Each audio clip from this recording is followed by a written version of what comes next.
Awaken Beauties, finally, it's here. The truth to empower women to true inner beauty through a healthy mind and inner biology. I am your hostess, Cassandra Keogh, a 20-year salon owner, organic beauty product formulator, positive mind management, and clinical hypnotherapist. And I am here to help you stay sane, get sleep, and bring your sexy back. Sponsored by evoquebeauty.com. evoquebeauty.com. Now, let's get to it.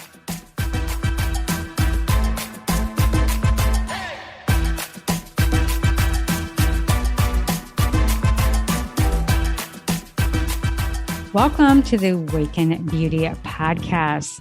Now, without a doubt, we can say that the last 2 years have been somewhat of a traumatic experience. And at the core, I've been doing a lot of research specifically around high achieving women and entrepreneurial stress disorder. That's right, I coined that name myself. But also the intersection of also how this hijacked brain, which also is experienced often by those with ADHD. So I thought I'd bring in today this polyvagal nervous system concept. And I'm going to be going deeper into this in some other podcasts and some of my own private teachings within my group program. But I wanted to just bring this up because I think it's really fascinating how this comes into the nervous system of high achieving women and often those that have neurodiversity. Now, we're slowly thawing out from these past experiences over the year and a half. And quite frankly, for me, and I think for many, they've been truly transformational in a good way, right? I think about the precious stone that gets compressed to turn into that beautiful, beautiful diamond. So consider yourself a diamond, my friend, because I want to applaud you for what you have been through and continue to wake up every day and confront in your personal life and family and work situations. But, ironically, we're seeing more and more messaging around productivity, especially, after and around New Year. Everything is about how you can measure your success and let things go and gain more in your productivity. Now, even though I help individuals that are high achieving or may have ADHD, I will never be a coach that brings people into how to be more productive.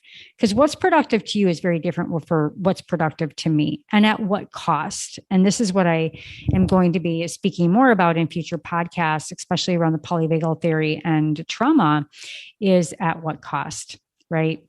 So we feel that we should be able to conquer all of those lingering projects, cluttering our homes or perhaps in our mind. But by the end of the day, we're completely overwhelmed and fatigued and feeling really bad and guilty about not getting to our list. And that's why productivity is really not the answer. It's really about clarity and what is that one thing that you maybe want to accomplish today? Because if we stay in that ruminating mind of everything that we want to get done, we get nothing done. And our to-do list actually seem to just grow. And we're left beating ourselves up asking, what's wrong with me? And I'm here to say there's nothing wrong with you. And the weariness that you're feeling right now is real. And it stems from stress, which affects that alertness and that what we call arousal pathways of the mind. Unique aspects of the ADHD brain further impair the ability to regulate those channels. And so whether you're really in this downstream spiral of maybe feeling really stressed, or quite frankly, just have a lot of different coping mechanisms that help you.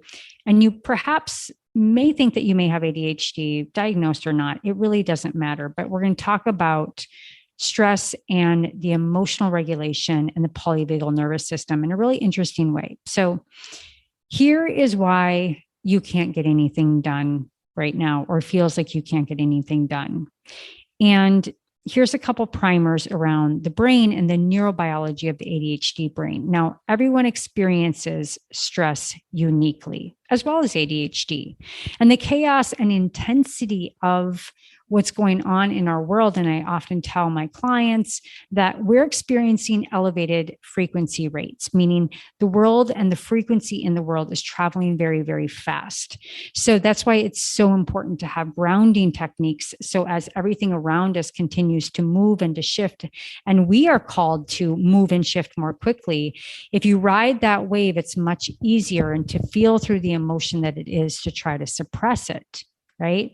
So some people feel like they're barely treading water, where working hard just flat out just doesn't work. You'll just try to stay afloat. Now, women with ADHD are typically marginalized groups, and they're accustomed to facing a lot of societal pressures and demands well before this whole stress of the last 2 years have come about. And they just tend to mask much of their life, quite frankly. They work harder and they just climb that ladder. And unfortunately, we want to make sure that that ladder is up against the right mansion that you want to be on, right?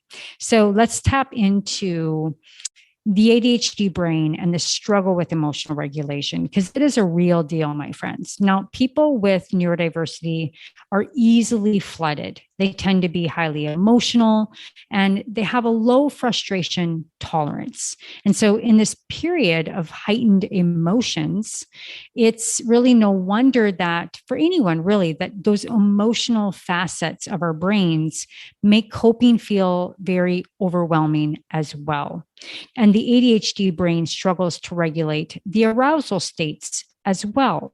So brain scans actually show that ADHD minds can sometimes be hyper aroused or hypo aroused, meaning you just kind of can't get moving, right? Have you ever felt that? Or you're super hyper aroused. It doesn't mean that you're ADHD hyper, but it just means that you're in the elevated energetic state in the mind. You're in that hyper arousal state. The energy is really high and activated.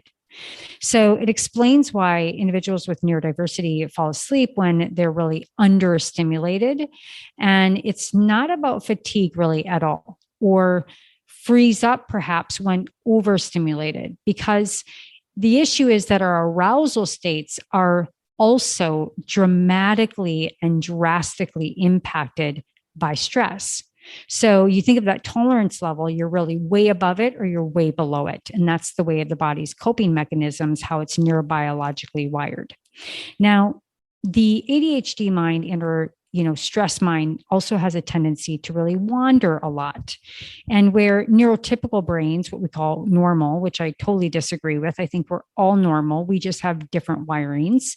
The default mode network, that background, that stream of consciousness chatter, actually shuts off when engaging in a task. So we call that the default mode network and the task positive network. I explain it like this, especially with my hypnotherapy clients. And when you're in that front of that conscious brain, if you tap on your forehead right now, you're in that task positive network.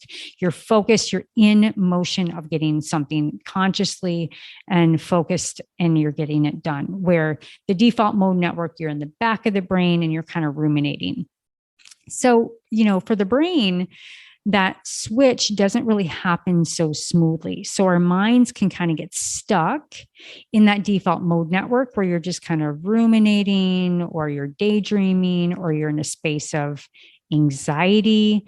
And especially when we're in already high levels of a stress, the brain just stays back there. It has a hard time moving up into taking action.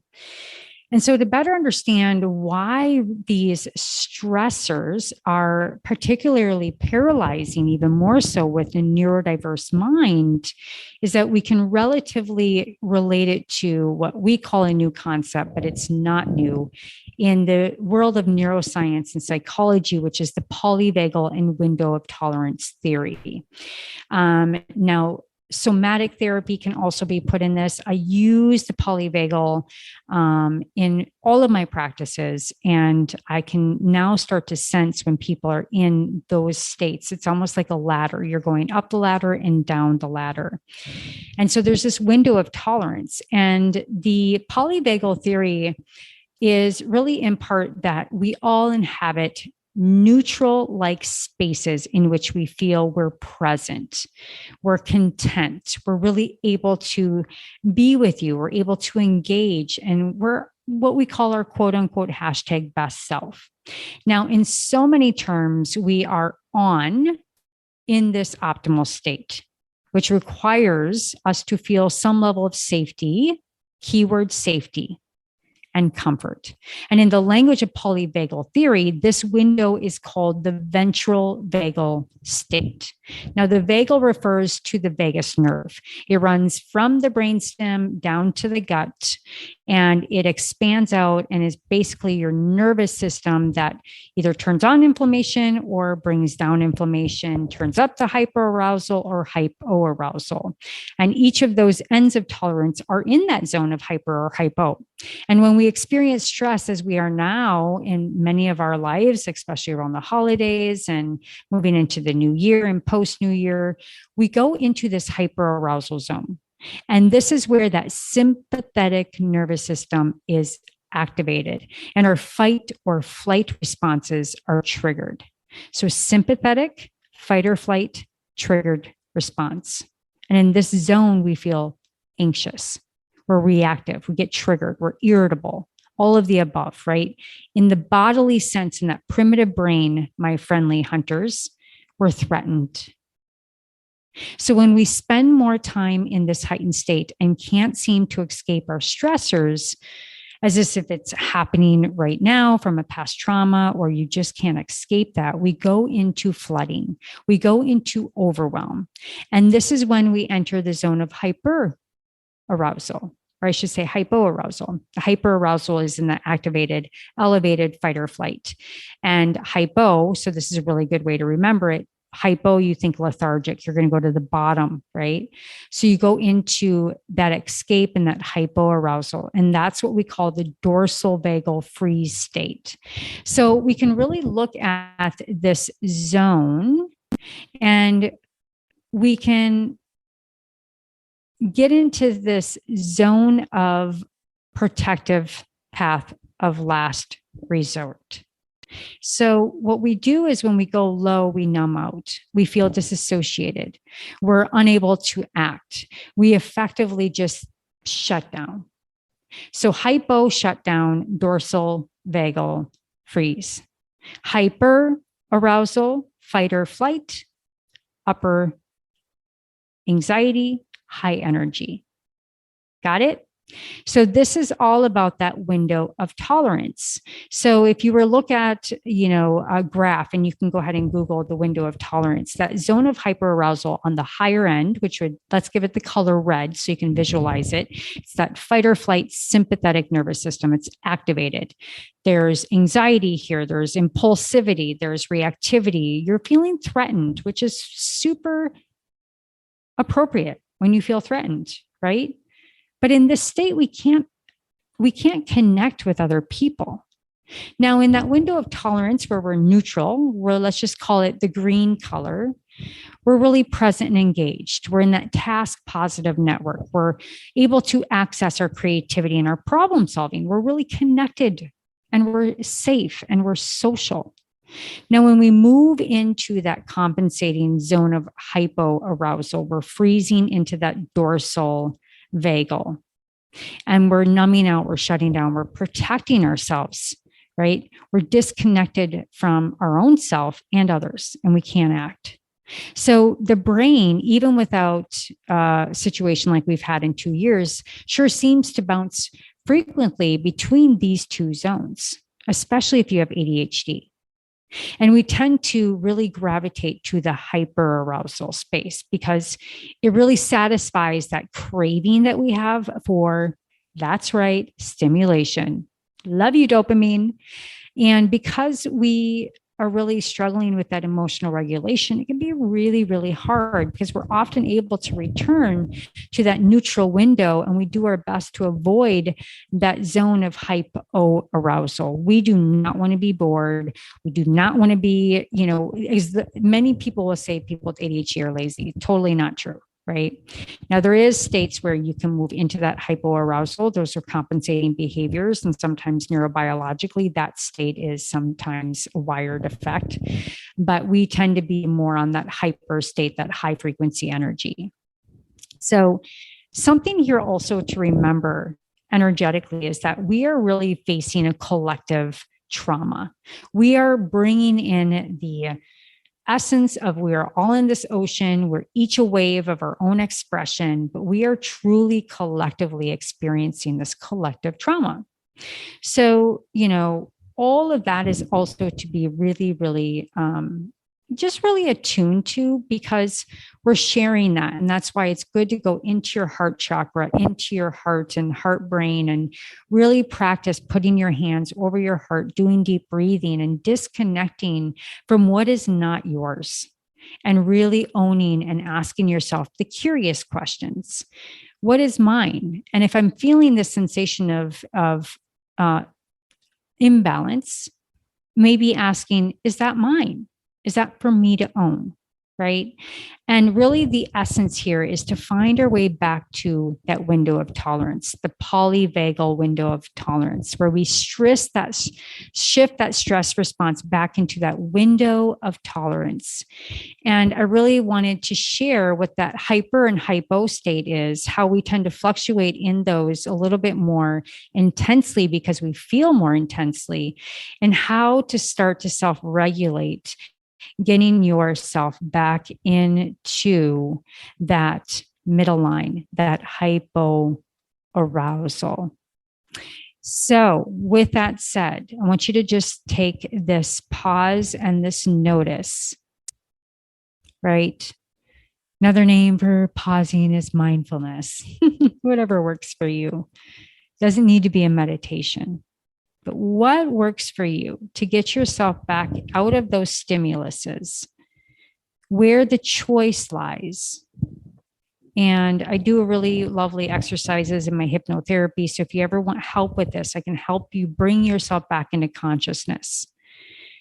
And we also know the work of Gabor Mate. And oftentimes, especially those with ADHD, I talk a lot about the hunter-farmer theory, and also those that have energy drained from past trauma that is unresolved, that actually makes you feel like you have ADHD.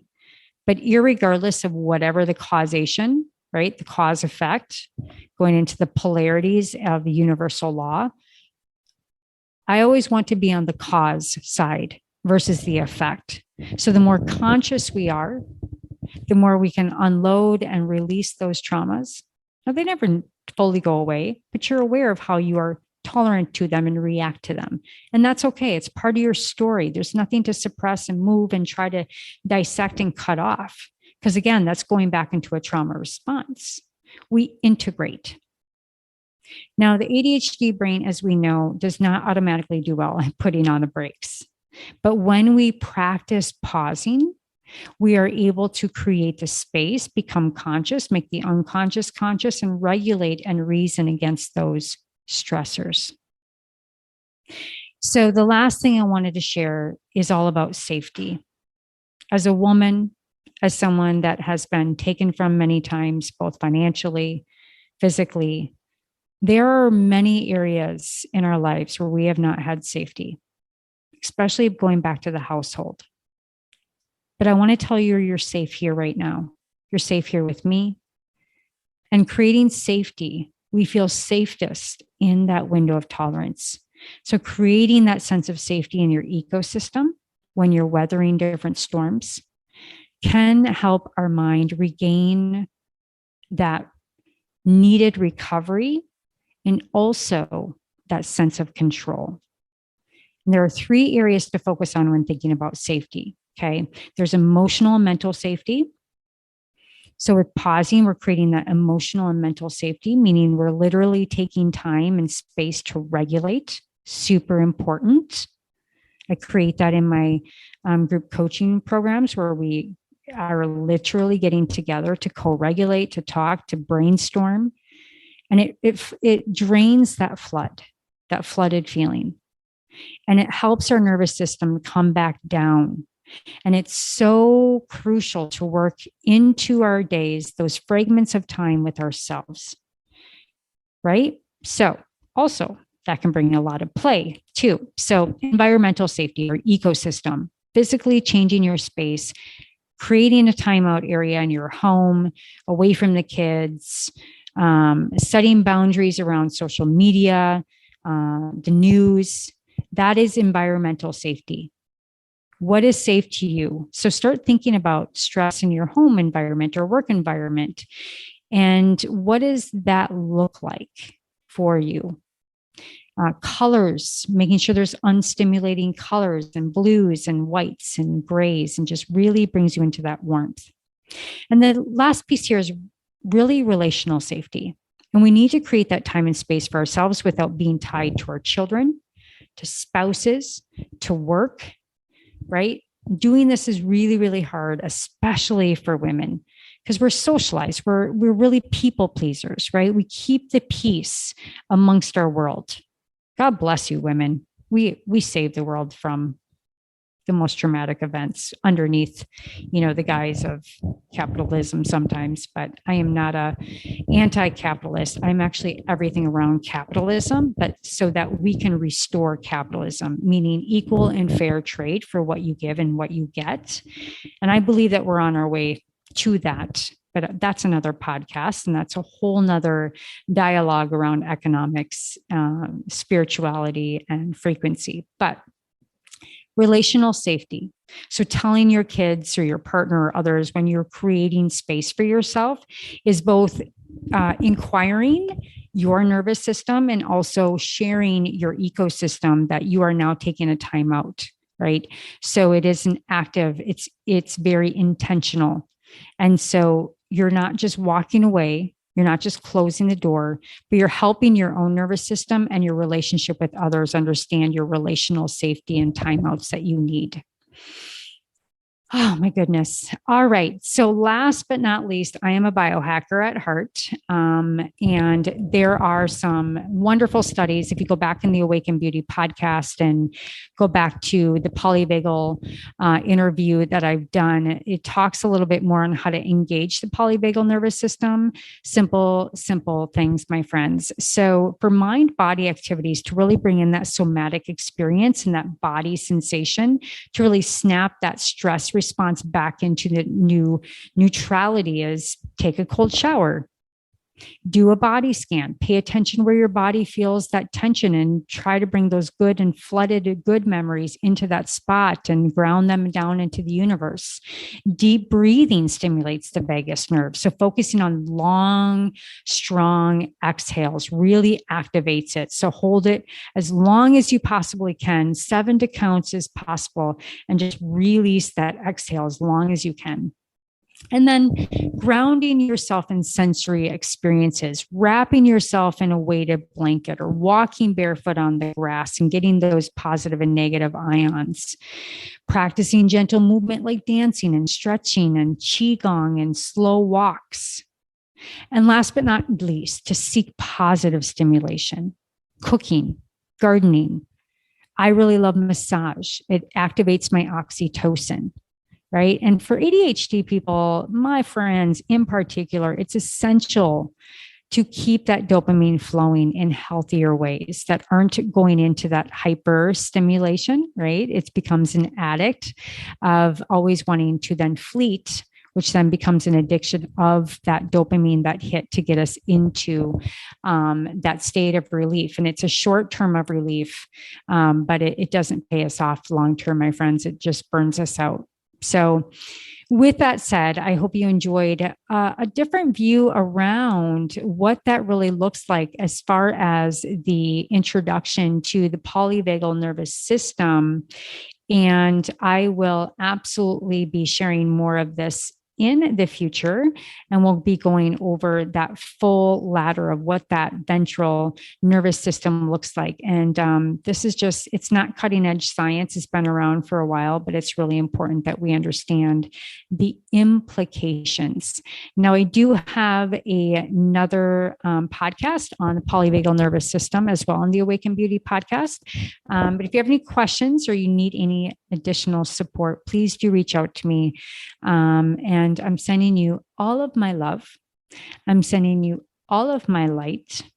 And I truly do believe that we are conscious light beings, and we can absolutely overcome whatever brain irregularities we have, whether it's ADHD, stress, trauma. We're not made to freeze. We're not made to live in flight. We're not made to live in freeze or fawn or any of these other 4 Fs, right? We're really meant to live consciously. And so that nervous system, we are all survivors, right? And this does come down to the sincere self-love when it comes to the toll of our physical and mental health. And so please reach out for support.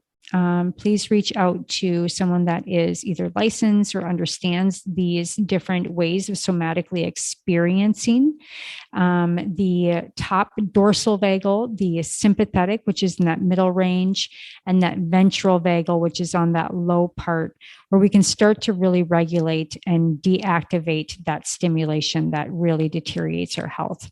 So all my love, all my light. We'll see you on the next one.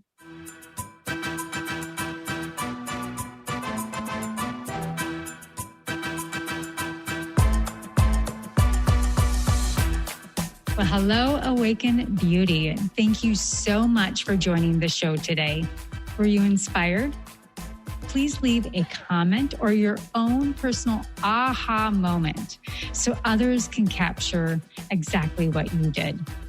Also, please like and subscribe wherever you listen to your favorite podcasts. And if you're interested in high quality natural products for your hair, skin, and wellness, including organic CBD, please visit evoquebeauty.com. Again, that is evoquebeauty.com, evoquebeauty.com. And until next time, darling, stay sane, get sleep, and bring your sexy back.